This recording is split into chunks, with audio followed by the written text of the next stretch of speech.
السلام عليكم ورحمة الله وبركاته.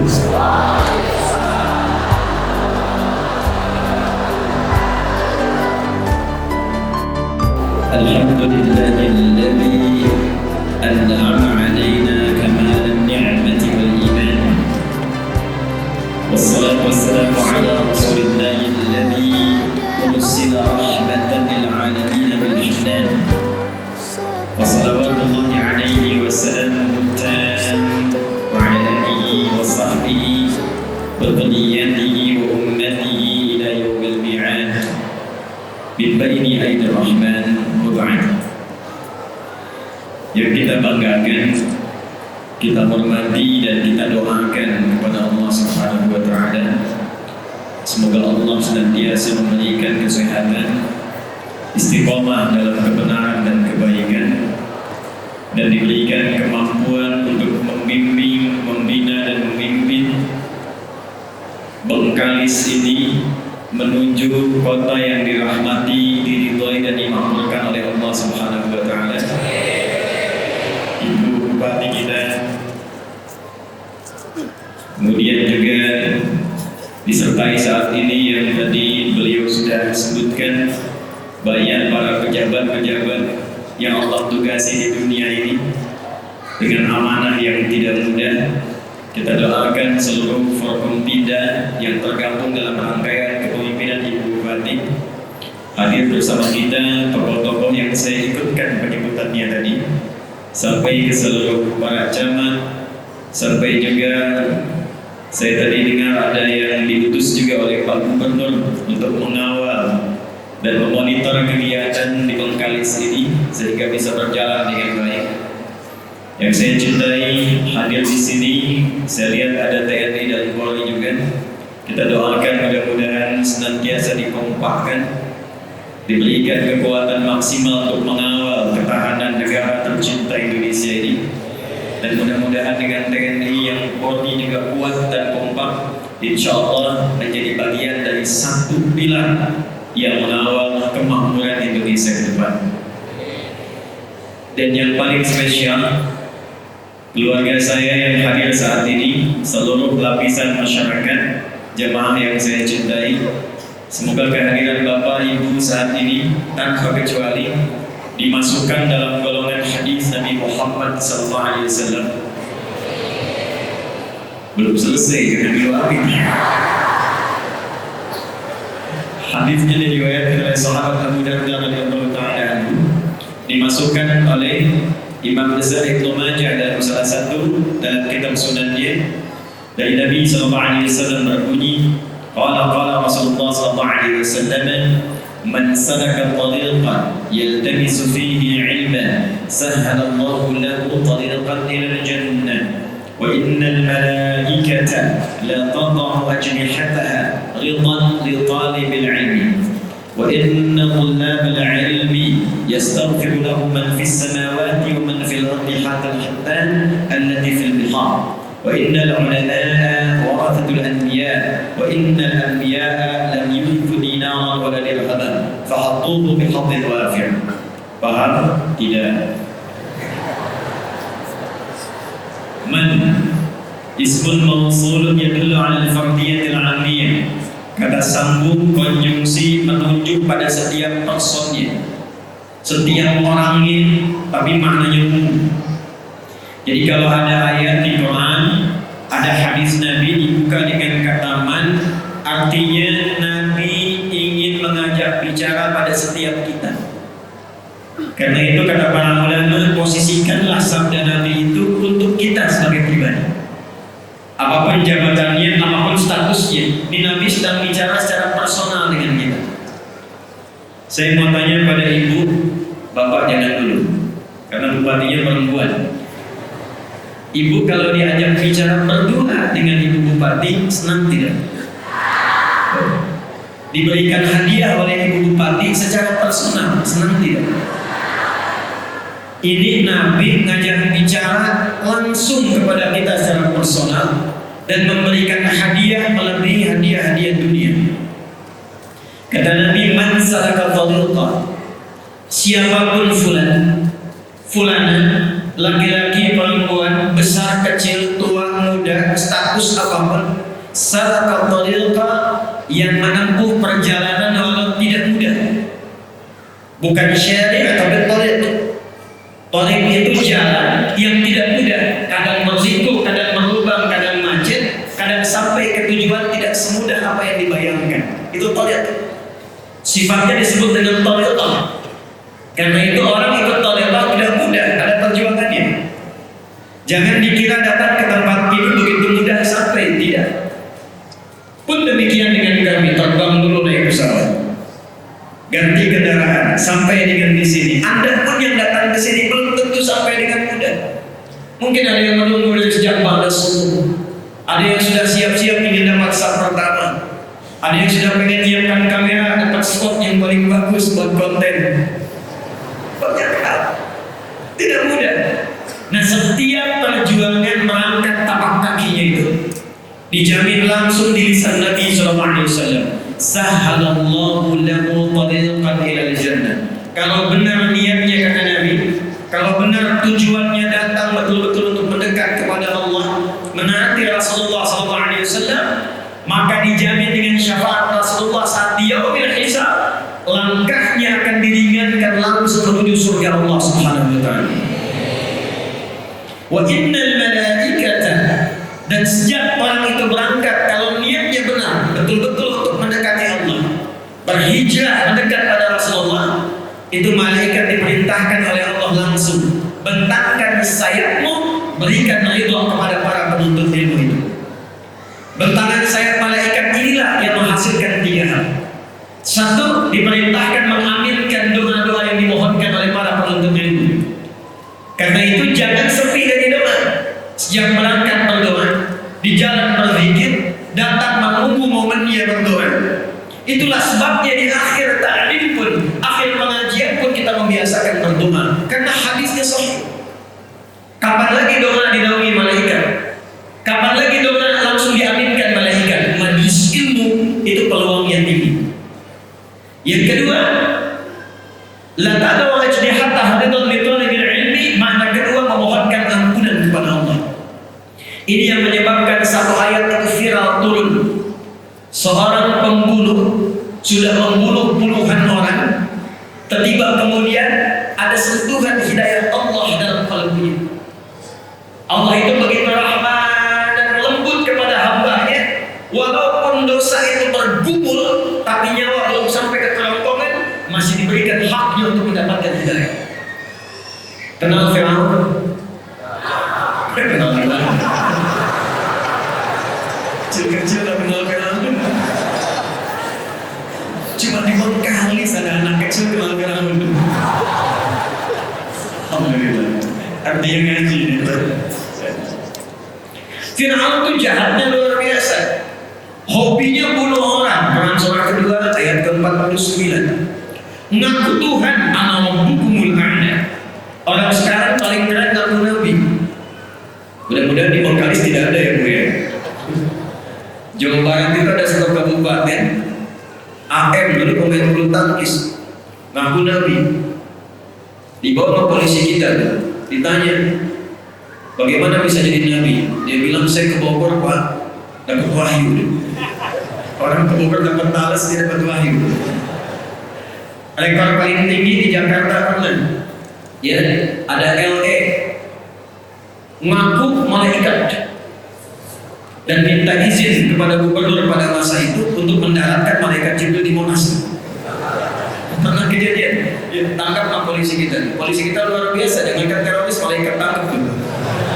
Alhamdulillah kita dukung yang demikian. Tapi Fir'aun ngaku Tuhan, hobi bunuh orang, ngaku Tuhan, kata-kata kasar. Itu yang menyebabkan Nabi Musa alaihissalam sebelum berangkat mohon kepada Allah supaya dilembutkan hatinya agar tidak tersinggung dengan kata-kata Fir'aun. Fir'aun itu kalau sudah berkata, dia jengkel, itu taruhannya nyawa. Anda kalau hidup zaman Fir'aun, Fir'aun tidak suka arah hidupnya, itu bukan disuruh cukur, tolong pisahkan kepala dari badannya. Fir'aun. Karena itu Nabi Musa berdoa sebelum berangkat, Rabbi shrah li wa yassir li wa wahlul 'uqdatam min lisani yafqahu qawli. Tapi sebelum doa itu dilakukan, turun perintah Allah di surah Taha ayat 43 sampai 44. Perhatikan, Fir'aunnya, catat ini. Fir'aunnya itu tidak menutup haknya untuk mendapatkan hidayah dari Allah. Dengan sifat rahmannya Allah langsung berfirman, idhaba ila fir'auna innahu tagha faqula lahu qawlan layyinan la'allahu yatadhakkaru aw yakhsha. Musa dan Harun gak tanggung, dua nabi ditugaskan hanya untuk memberikan hak hidayah pada orang yang telah menyimpang. Pergilah kepada Fir'aun, dia tidak keluar dari kewenangan jabatannya. Izin bu, itu sebabnya gak disebut namanya, tapi disebut dengan gelarnya.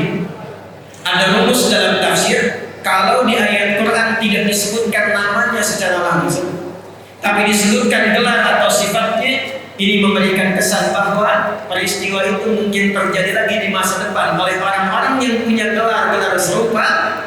Karena itulah datang hidayah untuk meluruskan supaya tidak terjadi di masa depan. Fir'aun dari kata Faraoh artinya raja, yang punya kedudukan, yang memimpin. Maka pesan di ayat ini, hati-hati. Kalau sudah jadi pimpinan, jadi pemimpin, akan ada potensi-potensi godaan untuk keluar dari kewenangan-kewenangan. Kalau menemukan yang seperti itu, bukan dicela, bukan dihinakan, bukan direndahkan. Dahsyatnya Al-Quran mengajarkan, katakan dengan kelembutan. Faqula lahu qawlan layyinan.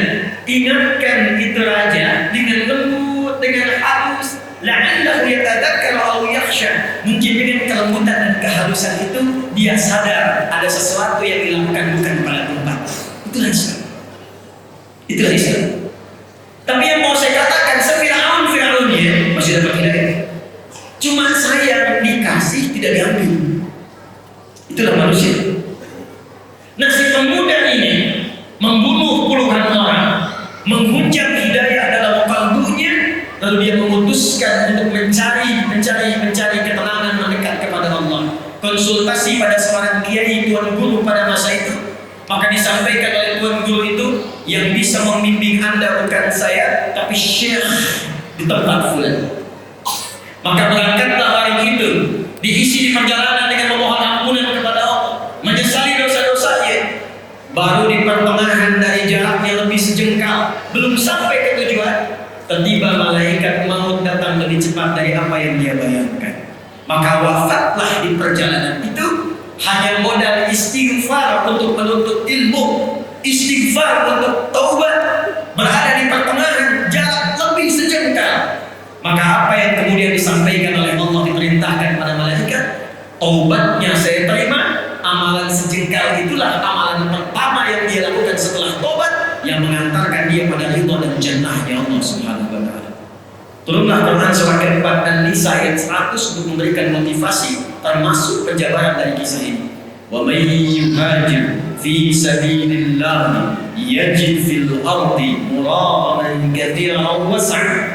وَمَنْ يَخْرُجْ مِنْ بَيْتِهِ مُهَاجِرًا إِلَى اللَّهِ وَالرَّسُولِ. Perhatikan kalimat ini. ثُمَّ يُدْرِكْهُ الْمَوْتُ فَقَدْ وَقَعَ أَجْرُهُ عَلَى اللَّهِ.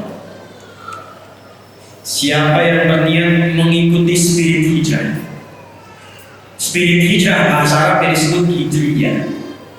Iyanya untuk ikut, taknya untuk sifat. Hijrah itu peristiwanya. Saya ulangi, hijrah peristiwanya. Karakternya, sifatnya, tuntunannya itu tambah tak di ujungnya setelah ya nisbah. Kalau kita ingin ikuti spiritnya, membawa pedomannya, kita terapkan dalam kehidupan, maka rubah kalimatnya dari kata hijrah menjadi hijriyah. Kenapa kalender Islam disebutnya dengan hijriyah? Untuk memberikan kesan kepada kita bahwa setiap hari, setiap pekan, setiap bulan, dan dievaluasi setiap perganti tahun, usahakan orang-orang Islam itu selalu mengambil, belajar dan mempraktekkan spirit-spirit hijrah yang pernah diajarkan oleh Rasulullah SAW. Itu rahasianya kenapa disebut hijriyah. Jadi kalau mau lebih tepat kalimatnya 1441 Hijriyah. Itu lebih tepatnya. Saya kembalikan terlebih dahulu. Siapa yang mau belajar dari spirit hijrah ini dan dia mau menaati Allah dan Rasulnya, maka kata Allah, kalau masih ajal ada untuk berkehidupan, masih belum tiba wafatnya, akan dirubah keadaannya menjadi lebih baik, lebih makmur, dan lebih sejahtera dalam kehidupannya. Nanti saya berikan rahasia kenapa Nabi Muhammad diperintahkan hijrahnya dari Makkah ke Yathrib, bukan ke tempat lain. Dan itu pembuktian dari spirit hijrah. Tapi kalau ada yang berangkat sampai di sini, kemudian pulang ke rumah, belum sempat melihat hari esok, tiba-tiba meninggal dunia. Dengan niatnya saja, kata Allah, saking dahsyatnya kita berkumpul lagi. Apalagi niat kita meneladani sifat hijrah, saking dahsyatnya. Kalau benar niatnya, betul tujuannya, dia wafat, diterima oleh Allah taubatnya, digugurkan dosanya, dan berpotensi dicatatkan amalannya untuk mengantarkan pada surganya Allah Subhanahu wa Ta'ala. Itu ayat Quran. Nah, sekarang kita masuk pada inti bahasannya. Apa sajakah spirit-spirit hijrah itu? Bagaimana bisa kita terapkan minimal di wilayah Kabupaten Bengkalis ini dengan 11 kecamatan, 200.000 jiwa kurang lebih, potensi zakat mal yang bisa 700 sampai 800 juta per bulan. Seperti apa kita kemas itu melalui spirit hijrah? Ini yang akan kita mulai pembahasannya di pagi hari ini, insyaallah. Jadi yang tadi mukadimah. Baik, saya mau tanya sebentar, Bu. Nabi hijrah dari Mekah kemana? Ya, salah. Kompak jawabannya, tapi salah. Pak, Nabi hijrah dari Mekah kemana? Ini yang benar. Jadi selama ini kita mendengarnya Nabi itu hijrah dari Mekah ke Madinah. Itu jadi setelah Nabi ada di sana. Sebelumnya bukan Madinah. Sebelumnya anak keturunan dari Nabi Nuh alaihissalam yang mengembara sampai di wilayah itu masih kosong. Maka pada masa itu orang pertama yang menemukan tempat dinamai dengan nama orang ini. Sebabnya kita menemukan di Palestina ada wilayah Kanaan. Ya. Kemudian di wilayah yang tadi disebutkan 400 km dari Mekah kita temukan nama Yathrib, termasuk keturunan Nabi Nuh alaihissalam. Nanti nasabnya sejajar dengan Nabi Muhammad yang juga keturunan Nabi Nuh alaihissalam. Dari jalurnya Nabi Ismail ke Nabi Ibrahim alaihissalam. Muhammad sallallahu alaihi wasallam bin Abdullah bin Abdul Muttalib bin Hashim bin Abdul Manaf bin Qusay bin Murrah bin Kilab bin Ka'ab bin Ghalib bin Fihr bin Lu'ay bin Malik bin Nadar bin Kinana bin Khuzaimah bin Mudrika bin Ilyas bin Nizar bin Mudar bin Ma'an bin Adnan bin Abdi bin Adri bin Muqawwam bin Nabur bin Tarikh bin Ya'rub bin Yasrib bin Nabi bin Ismail alaihissalam bin Ibrahim bin Azar atau bin Na'am bin Abir bin Kinan bin Al-Farshad bin Sam bin Nuh alaihissalam. Ketemu di sini. Bin Mihlail bin Manusyad bin Kinan bin Anwas bin Thith bin Adam alaihissalam. Ayo coba ulangi.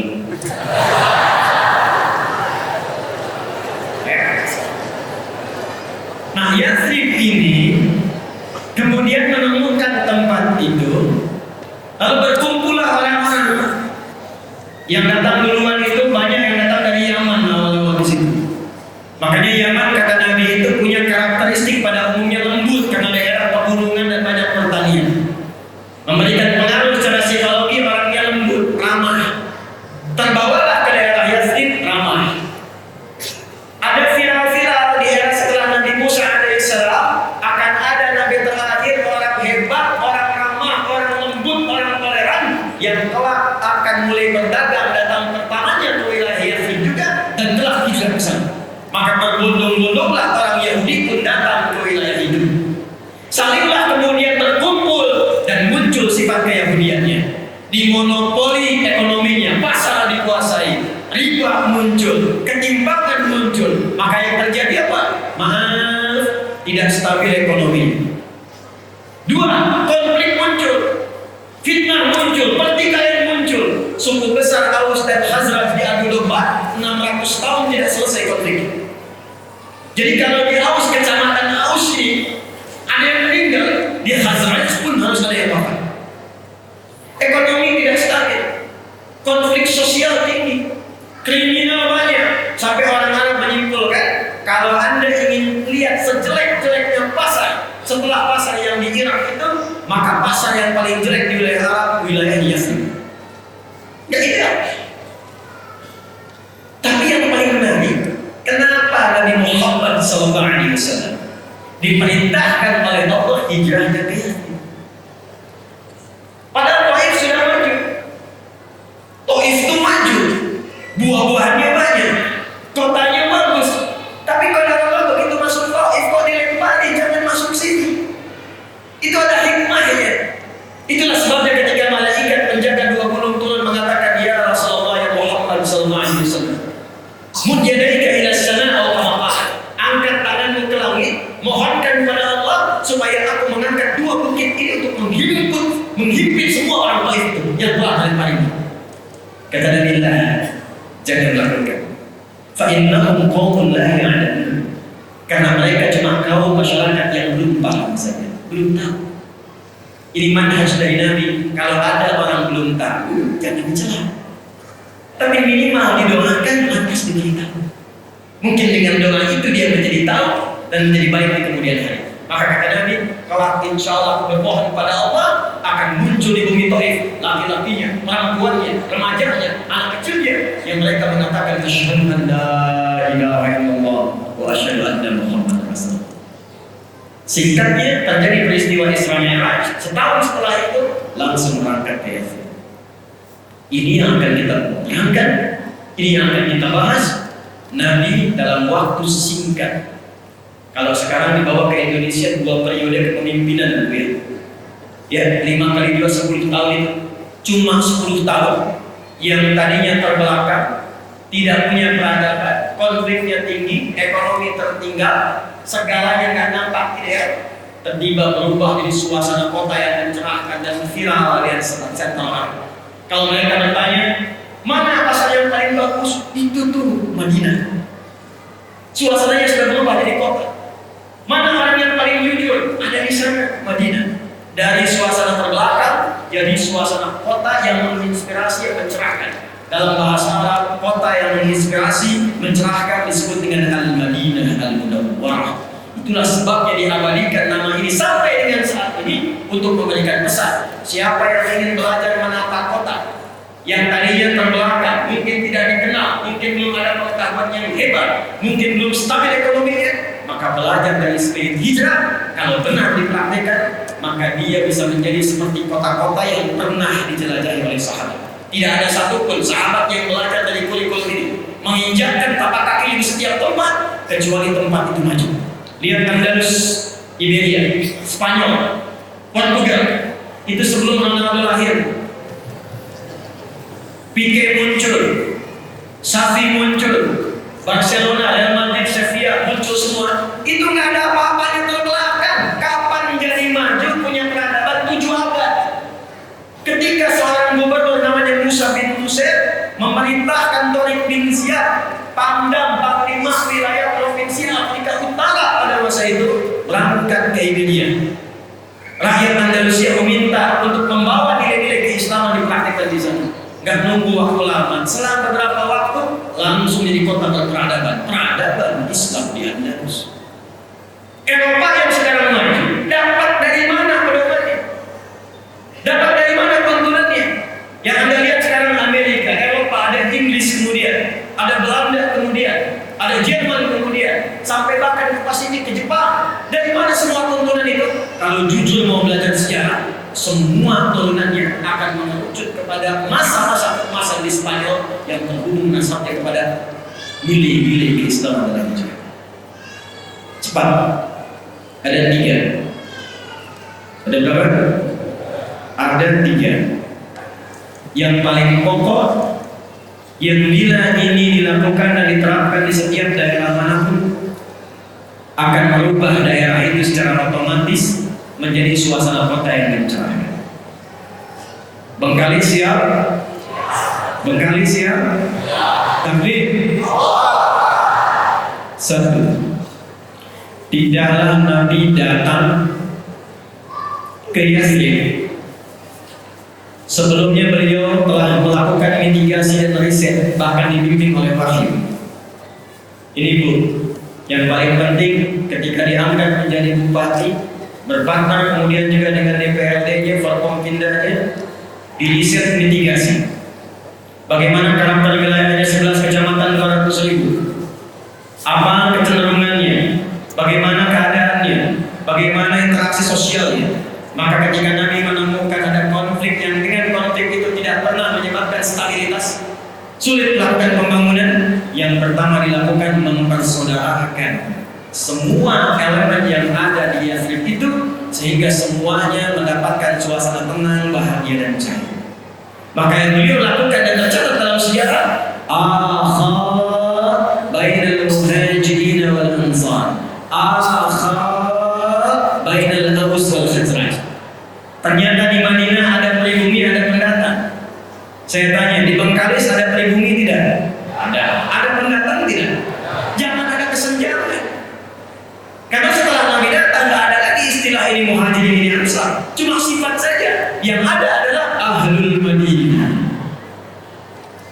Baik ada pendatang, bagus. Baik ada pribumi, bagus. Ketika kemudian keduanya dipersaudarakan dan sepakat dengan visi yang sama, bangun Bengkalis, makmurkan Bengkalis, sejahterakan Bengkalis, dan niatkan dengan niat yang benar, itu modal dasar untuk membangun suasana kota.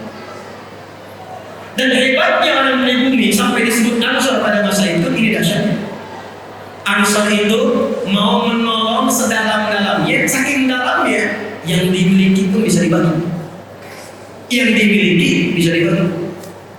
Nih Pak, tidak ada sahabat Nabi dari Mekah datang kehausan kecuali dijemput oleh orang yang bawa minuman. Ada orang lapar dijemputnya oleh orang yang bawa makanan. Yang dahsyat apa?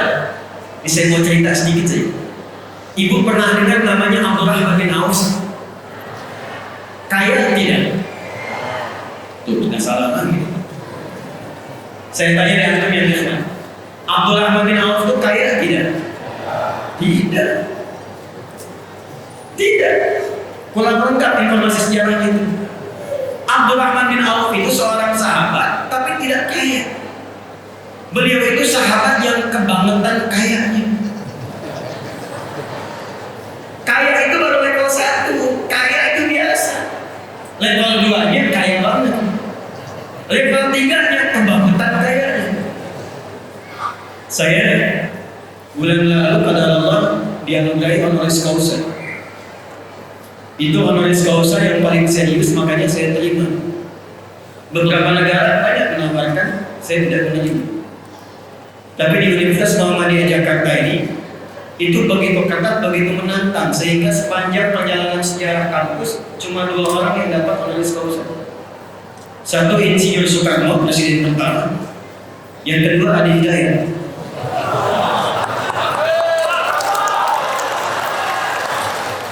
Dan itu 2 tahun. 2 tahun.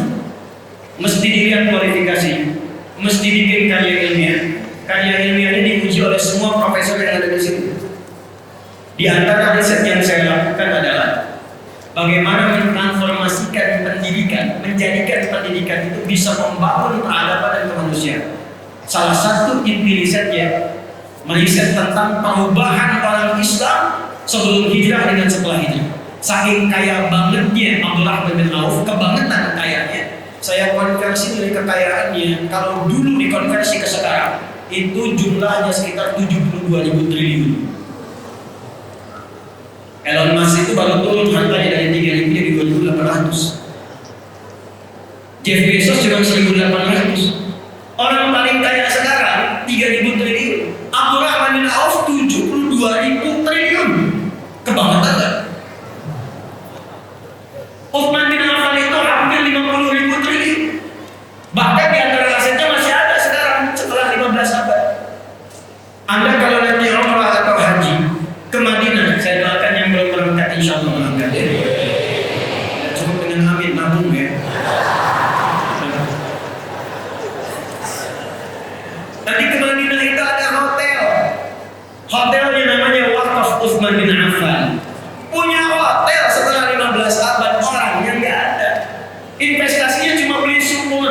beberapa kebun diwakafkan karena dulu dimonopoli Yahudi. Sekarang oleh pemerintah Saudi dialihfungsikan jadi hotel. Hasilnya disimpan di tabungan atas nama Utsman bin Affan, disedekahkan untuk umat Islam seluruh dunia. Orangnya nggak ada, punya tabungan di Bank Saudi. Ini orangnya ada, belum tentu punya tabungan. Gimana bisa begitu? Kebangetan gak? Kebangetan. Jadi kalau ada orang kaya, baru kaya.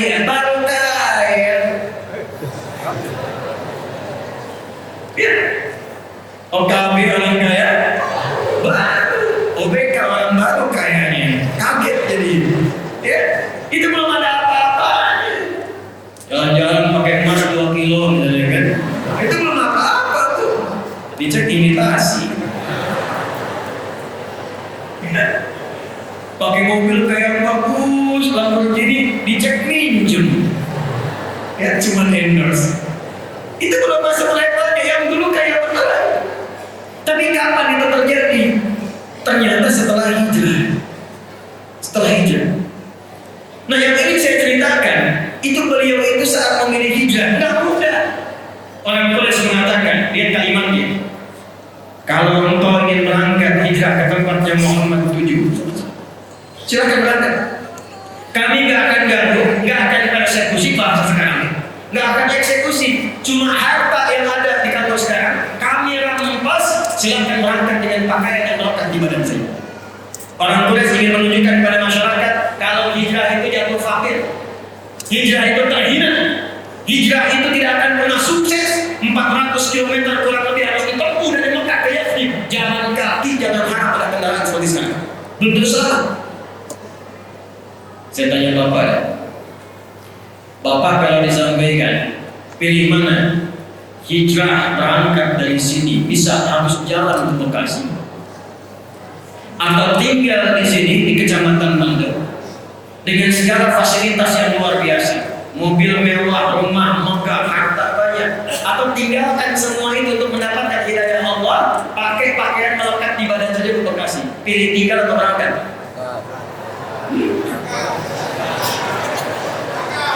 Jawabnya pelan-pelan. Tinggal. Memang gak mudah. Nanti kita lihat kuncinya apa. Ternyata Abdurrahman bin Auf memutuskan saya berangkat. Nanti kita akan belajar pada kunci yang ketiga. Kalau ini ada dalam jiwa kita, dunia kecil. Lewat semua. Kuncinya 3. Nanti yang ketiga ini akan kita ambil. Tapi yang dahsyat, istri ditanya tuh. Karena memang kalau masalah hijrah suami istri itu kadang-kadang juga belum tentu sama semua. Istrinya ditawari, tenang dulu, maaf ya, saya ke perempuan dulu ke awal. Kata orang Quraisy, kalau kamu ikut suami, pakai pakaian yang melekat di badan saya, silakan berangkat belum tentu selamat. Tapi kalau kamu memilih tinggal di Mekah, kami berikan semua harta suamimu, kami jamin keamananmu, dan kami berikan kesempatan pilih laki-laki mana terbaik di Mekah ini untuk dinikahi. Kami fasilitasi pernikahannya. Tenang ya Pak. Nah, Bu, anggap suami Bapak nggak ikut saat ini. Kalau ibu ditawari seperti itu, silahkan berangkat dengan pakaian yang melekat ikut suami, atau tinggal di Bangkali sini, semua harta suami diberikan, difasilitasi, boleh nikah manapun pria yang diinginkan difasilitasi oleh pemerintahan setempat. Ibu kalau ditanya demikian, saya tanya, ikut suami atau tinggal? Jujur. Masa?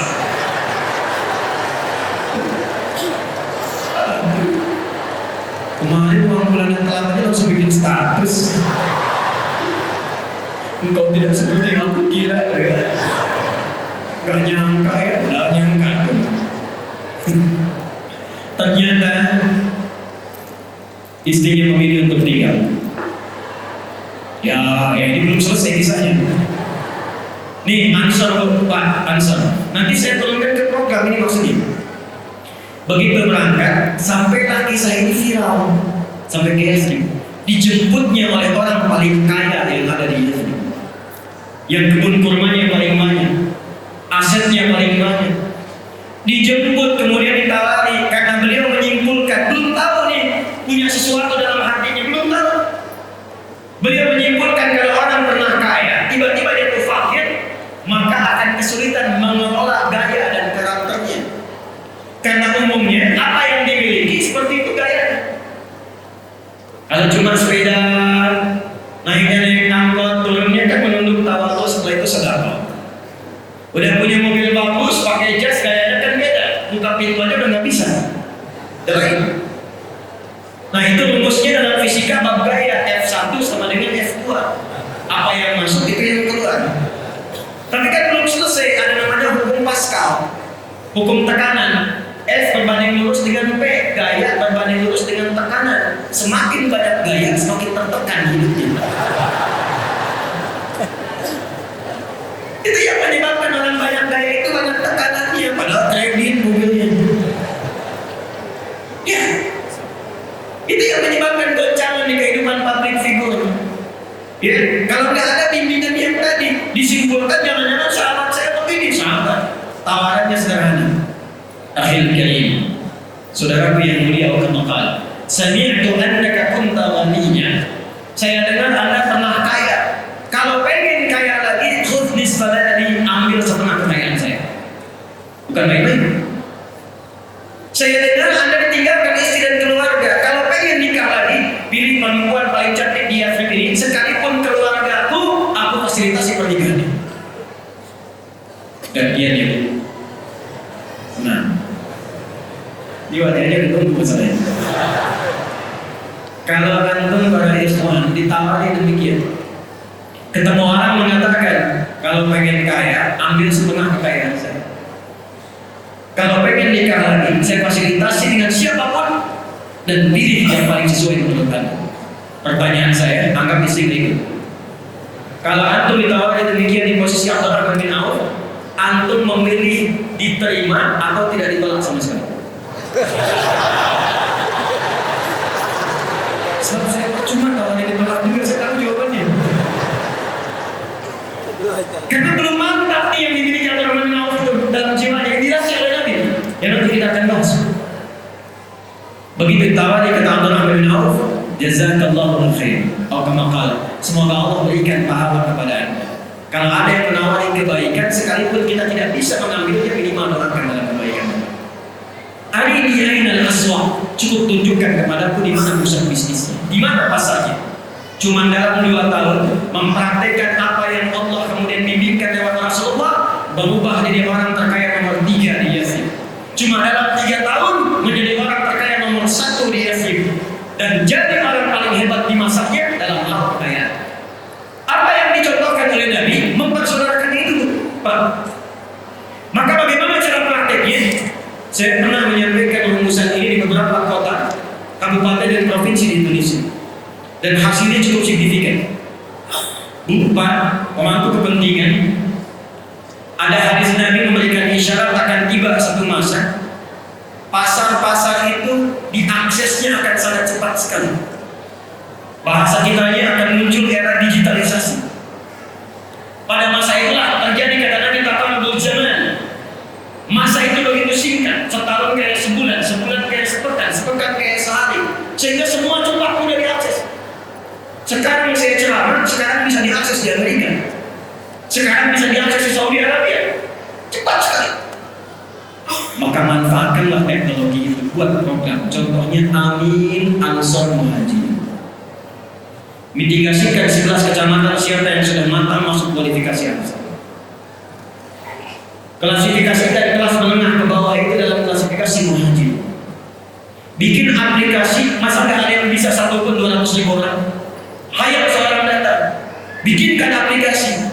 Dari situ buatkan tagline-nya Amin Ansor Muhajir. Masukkan ke aplikasinya, jadikan kemudian persaudaraan setiap kecamatan itu. Kalau ada satu desa membutuhkan sesuatu, tinggal masukkan aplikasi. Di sini butuh pengeboran air. Siapa dari kalangan Ansor yang kira-kira ini terlibat di dalamnya? Itu tanpa harus menggunakan anggaran belanja daerahnya. Setiap orang bisa bergerak untuk membantunya. Karena semua manusia punya fitrah.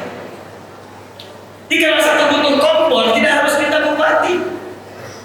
Begitu viral, muncul akan datang yang lain. Saya bagian kompornya. Yang satu mengatakan saya bagian berasnya. Itu rumahnya akan roboh. Kita ingin punya gerakan untuk perbaikan rumah. Viralkan, sebengkalis muncul. Jadi ansur muhajir. Kalau semua ini dipersaudarakan dan dilatih dalam sholat berjamaah,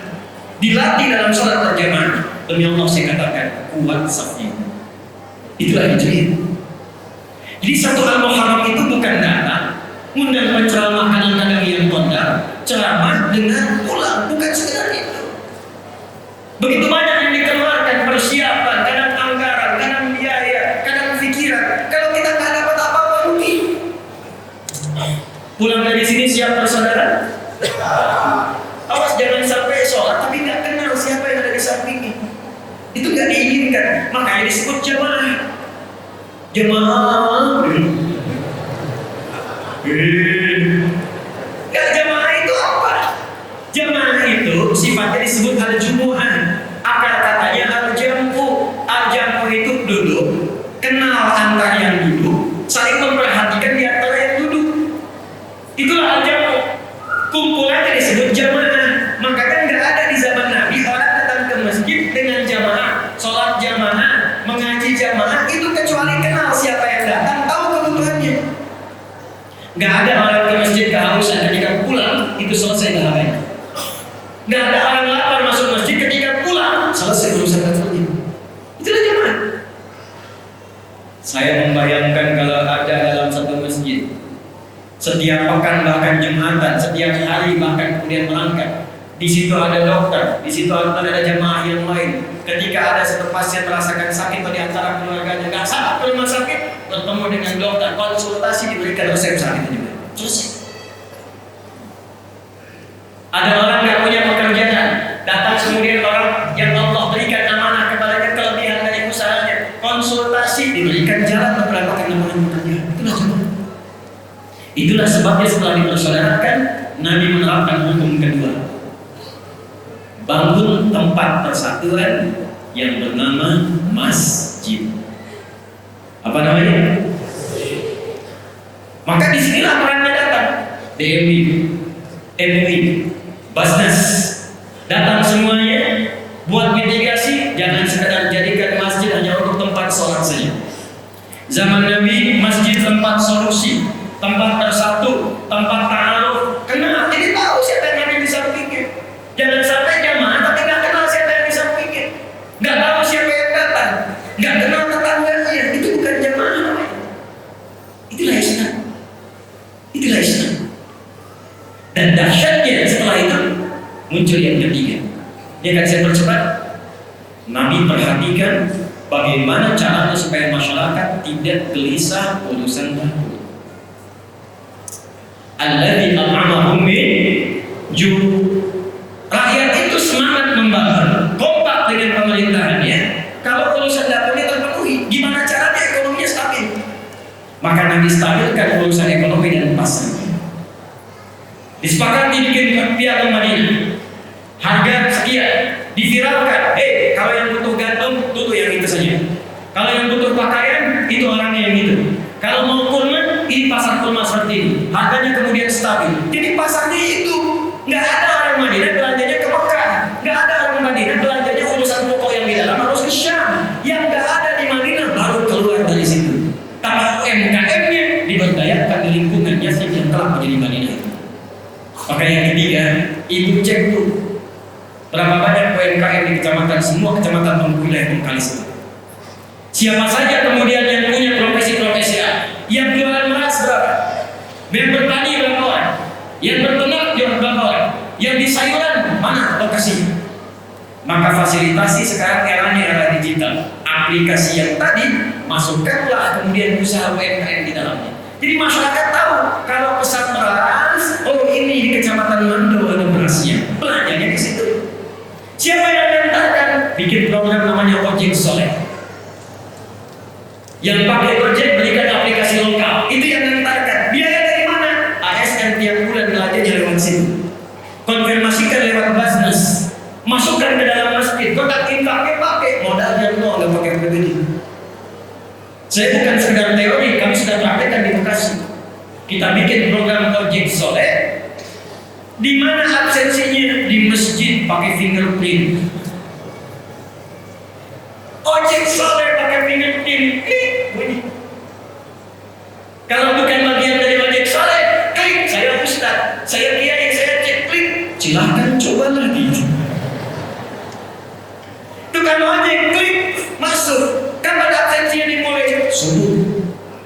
Jemaah, konsisten sebulan aman urusan sembako, nggak perlu pikirin di rumah. Sudah dikalkulasikan dari zisnya, zakat, infak, sedekah. Berapa banyak orangnya? Ini bagiannya. Hasil yang didapatkan 70%, ambil 30% tabung. Dibantu profesi, dikumpulkan, support yang lain lagi. Kalau yang lain sudah bagus, jadikan beasiswa, berikan tabungan umrah. Tukang ojek yang tadinya ngojek, kebutuhannya terpenuhi, bisa umrah, bisa beasiswa. Itu spirit hijrah. Dan itulah perubahan yang kita siapkan saat Muharram ini. Kalau bisa kita siapkan demikian, akur tempatnya, demi Allah saya katakan, apa yang terjadi di tempat lain, kegelisahan, coba cek berita tiap hari saya. Tiap hari. Kumpulkan, bandingkan setiap mata berita. Demi Allah saya yakin 85% isinya kriminal semua. Tanya sama teman-teman polisi kita, tentara kita. Saya kalau buka berita, yang terlihat pertama kali korupsi, pencurian, penjamretan, pembegalan, zina, perkosaan, puncaknya pembunuhan. Ini karena terjadi yang dahsyat itu, yang tadinya jahiliyah, semua hatam perbuatan tadi, hatam, zina semua jenisnya hatam. Mabuk paling amatir 5 kali dalam sehari, paling amatir. Pembunuhan hampir balik. Tapi setelah peristiwa hijrah semua aman, damai, tentram, tingkat kriminalitas nyaris 0,sekian persen. Selesai. Maka berubahlah kemudian kota Bengkalis ini menjadi Al-Madinah Al-Munawwarah. Paham? Baik. Bagian penutup di prakteknya. Saya mau tanya, apakah semua yang di Bengkalis ini Muslim saja? Ada non-Muslimnya? Apa semua yang tinggal di Madinah itu ada semuanya Muslim? Ada Yahudinya? Ada non-Muslimnya? Kok bisa kompak? Kok bisa rukun? Kok bisa maju? Di antara faktornya, Nabi menanamkan diri-diri toleransi yang luar biasa yang langsung dicontohkan oleh umat Islamnya. Apa di antara prakteknya? Yuk kita lihat contohnya. Saya berikan 2 saja. Ibu ada yang suka masak, Bu? Ada yang suka masak? Alhamdulillah. Lihat, masih ingat hadis Nabi ini? Jika Anda masak makanan, baunya sampai ke tetangga, maka bagilah makanan itu walaupun ibu hafalannya buahnya. Jadi ibu lah yang masak opor, ibu makan ayamnya, ibu bagi buahnya ke tetangga gitu kan. Saat ibu bagi tetangga, kenapa cuma buahnya, Bu? Hadis Nabi. Itu maksudnya, kalaupun ada bumbu-bumbu yang kadang orang salah paham karena mencium bau tak sesuai masakannya. Sekarang ada bumbu rendang yang dimasak tempe, bumbu opor yang dimasak singkong. Supaya tak salah paham, kirimkan keadaannya supaya dia mengerti apa yang dimasak itu. Tapi saat dikirimkan itu, apakah Nabi mengatakan kalau tetangga Anda orang Islam saja? Betapa banyak non-Muslim dikirimkan. Allah baik. Dan yang paling indah itu ketika diberikan, bertanya, Anda baik sekali. Perhatikan jawabannya. Bukan. Allah yang memerintahkan saya untuk berbagi. Anda masak, tetangganya mungkin bukan yang Muslim saja, ada yang Kristen, mungkin Hindu, mungkin Buddha. Masak. Datangi. Anda sampaikan bagi perkenalan, pagi-pagimu ini kebetulan saya masak rendang 1 panci. Ibu baik sekali. Bukan. Allah yang memerintahkan saya berbagi. Maka selama hidup dia kenal kalimat Allah dari lisan itu. Besoknya dia kembalikan panci, yakin saya dia sudah bisa mengucapkan Assalamualaikum. Ibu keluar, Waalaikumsalam. Ibu mengembalikan panci, iya. Sekaligus nanya, kira-kira hari ini Allah perintahkan berbagi lagi kan?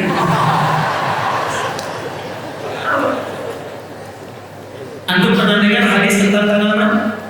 Kalau Anda punya tanaman, buahnya kemudian merayap ke wilayah tetangga, maka hakun mustarak, buahnya milik bersama. Pertanyaan saya, dipraktikkan nggak? Punya mangga, bagian buahnya itu sebagian ke tetangga. Itu hak Anda dan hak tetangga.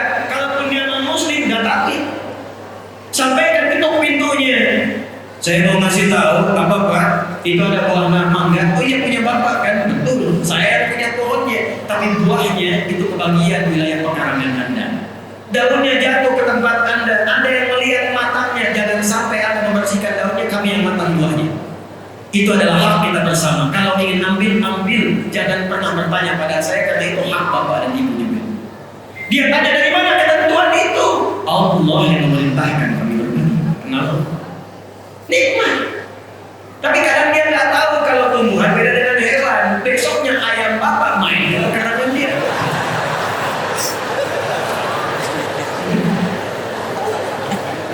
Dia datang siang-siang ke bapak, masya Allah Pak, Tuhan bapak itu luar biasa begini. Kemarin kami dikirim mangga, sekarang dikirim ayam.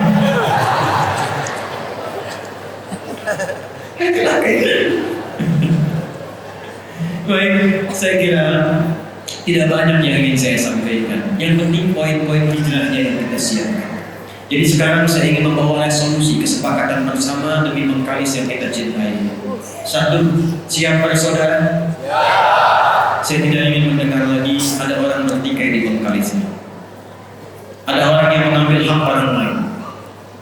Ada pembegalan di Bengkalis ini. Kalau kita sudah kompak menyiapkan persaudaraan, tunjukkan, berikan inspirasi lewat kegiatan di pagi hari ini ke seluruh wilayah Indonesia bahwa Bengkalis akan memancarkan cahaya-cahaya kemuliaan sehingga menjadi suasana kota yang menginspirasi dan mendapatkan satu predikat baldatun thayyibatun wa rabbun ghafur.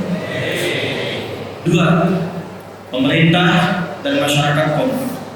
Hadis Muslim nomor hadis 1855.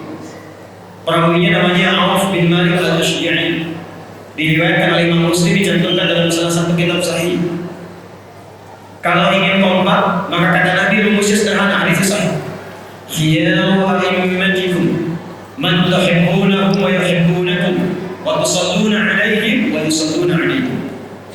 Kalau Anda ingin menemukan pemimpin-pemimpin yang baik, bupatinya baik, wakilnya baik, DPRD-nya baik, ya, kemudian apa lagi? Kapolresnya kemudian baik, polseknya baik, kemudian di TNI-nya, kodirnya, kemudian danramilnya, baik sampai ke bawahnya. Kuncinya satu. Kata Nabi, berusahalah untuk saling mendoakan sehingga tertanam rasa cinta di dalam. Doakan beliau-beliau itu. Karena hisabnya tidak mudah, tidak ringan. Ada orang terpeleset di salah satu kecamatan yang dihisab Pak Camat, laporannya ke bupati. Tidak mudah. Didoakan.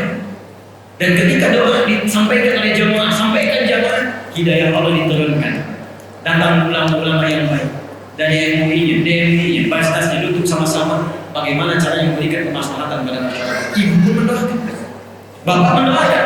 Kalau sudah saling mencintai, maka dilanjutkan. Itulah yang akan menjadikan semua dikumpulkan dalam kebaikan yang bahkan doa pemimpinnya sulit untuk ditolak oleh Allah Subhanahu wa Ta'ala. Kalau Anda kembali, ada masjid, ini sebelum saya tutup, ada masjid tapi nggak ada jamaahnya, tolong datang. Siapa saja tetangga-tetangga muslim yang muslim, siapa-siapa saja tetangga masjid yang muslim, tidak usah diceramahi, tidak usah dimarahi. Satu, habis subuhan, sebelumnya beli buah, jangan banyak-banyak, 5 aja. Masukin kresek plastik. Habis subuh, jamaahnya tengok ke rumahnya datang. Assalamualaikum, Pak. Salam, sehat Bapak, sehat. Kami kira sakit Pak, tadi nggak kelihatan di masjid. Ini kami bawakan buah. Itu insya Allah, buat dia ke masjid duluan sebelum Anda datang. Setelah itu kerjasama. Kuatkan ukhuwah, seimbangkan pasar, kompak kita praktekkan. Semoga menjadikan Bengkalis ini insya Allah sebagai kabupaten menuju kota yang dirahmati oleh Allah Subhanahu wa Ta'ala. Ibu, saya berikan tantangan, tapi waktunya singkat, sepekan. Saya ingin ibu temukan 5 anak penghafal Quran. Saya ulangi ya, 5 anak penghafal Quran. 6 lah, 3 laki-laki, 3 perempuan. Hafal 30 juz. 2, bisa bahasa Arab, hafal 30 juz, lancar bahasa Arab. Insya Allah kami berikan beasiswa untuk kuliah ke Timur Tengah, full sampai S3. dan kita buat kontrak untuk kembali ke Bengkalis membangun daerahnya. Kerjasama dengan MUI-nya, kerjasama dengan wilayahnya, tolong temukan dalam sepekan kami diberikan 30 kuota untuk tahun ini. Keberangkatan pertama ada yang ke Tripoli, tahun depan insya Allah ada Madinah, ada Ummul Qura, ada Jami'ah Mus'ad yang di Saudi, ada kemudian yang di Sudan, kita tunggu stabilitasnya, ada yang di Turki, ada yang di Tripoli, ada yang di Al-Azhar di Mesir. Saya akan berikan insya Allah tahun ini 6 kuota. Kemarin di Sumbawa, Bupatinya saya kasih challenge langsung menemukan 10 orang, dan kita sedang seleksi, yaitu tambahan dari beasiswa tadi yang disampaikan. Yang kedua, saya ingin tambah lagi. Tadi kan baru 2 orang, belum cukup. Yang S1, S2. Ada yang dari Umri nggak di sini? Perwakilan. Ya, tolong nanti saya berikan tambahan 2 lagi ke Umri, S1 sampai S3. Selesaikan sampai dengan S3. Ya, masuk S1, S2, S3. Itu nggak usah pakai APBD. Kami insya Allah dari Kuantum Akhir Institute yang membiayai sampai selesai. Ya, syaratnya satu lagi, hafal Quran 30 juz. Jelas? Paham insya Allah? Alhamdulillah, saya kira itu yang bisa disampaikan yang menjadikan kita menutup dengan doa di kesempatan siang ini. Mudah-mudahan semua yang datang dirahmati oleh Allah Subhanahu wa taala, didemai, disehatkan, dikuatkan dan diberkahi kembali dalam kebaikan. Allahumma taqabbal minna innaka antas samiul alim wa tub 'alaina innaka antat tawwabur rahim.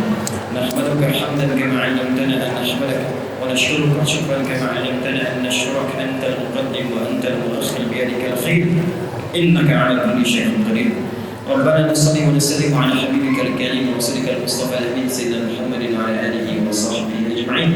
ربنا لا تدع لنا في مقامنا هذا ذنبا الا غفرته. Ya Allah, kalau ada pun dosa hadir di sekitaran masjid ini, di dalam majlis ini, jangan biarkan dia pulang sebelum kau ampuni seluruh dosa-dosa. Wala hamman illa farajtaha. Jika ada di antara kami yang tengah hadir dengan kegelisahan, jangan biarkan dia pulang kecuali kau tenangkan keadaan hatinya. Allahumma wala asran illa yasarna. Ya Allah, kau maha mengetahui, boleh jadi ada satu di antara kami yang akan membawa kesulitan di pekerjaannya, di rumah tangganya. Mohon jangan biarkan dia pulang kecuali kau telah angkat dan hilangkan seluruh kesulitannya. Wala maridan illa syafaita. Jika ada di antara kami yang kau dengan penyakit seberat apapun, maka mohon angkat dan sembuhkan penyakitnya. Allahumma barik ya Allah hadil muhafazah baldatan tayyibatan wa tardahan hadil baladiyah ya arhamar rahimin kama tuhibbu wa tardah. Ya Allah, mohon berkahi kota Bengkalis ini, kabupaten ini ya Allah, dengan seluruh penduduknya, para pemimpinnya. Berikan keberkahan yang sempurna yang mendekatkan masyarakat ini kepada dengan kedekatan terbaik ya arhamar rahimin. Allahumma ya rabbal alamin ati anfusana taqwaha wa zakkiha anta khairu man zakkaha anta waliyuha wa maulaha. Alif baina qulubina wa jadidna min at-tafaqquh. Ya Allah, lembutkan hati kami untuk bersatu dalam kebaikan. Jauhkan kami dari perpecahan. Mohon jaga negara kami Indonesia ya Allah dalam keadaan bersatu, baik, tercerahkan, makmur seperti yang kau ridhai. Jauhkan kami dari perpecahan ya Allah yang menuju pada keterpurukan. Ifat ya Allah ulama-na waj'al mukhlisin lak-din. Ya Allah, mohon jaga dan berikan hidayah pada para ulama kami, tuan guru kami, dan ikhlas dalam berdakwah, mencerahkan, menyatukan umat, mengajarkan kebaikan-kebaikan yang mendekatkan kepadamu dan Rasulullah sallallahu alaihi wasallam. Rabbana atina fid dunya hasanah wa fil akhirati hasanah wa qina adzabannar. Wa sallallahu ala sayyidina Muhammad wa ala alihi wa sahbihi ajma'in. Wa akhiru da'wana subhanakallahumma wa bihamdika asyhadu an la ilaha illa anta astaghfiruka wa atubu ilaik. Walhamdulillahi rabbil alamin. Karena ibu tadi menutup dengan pantun, maka saya harus jawab pantunnya. Bilang cakep ya? Alhamdulillah. Allah kasih jalan-jalan membeli kue lapas. Terima kasih sudah diberi kesempatan hari ini guys. Assalamualaikum warahmatullahi wabarakatuh.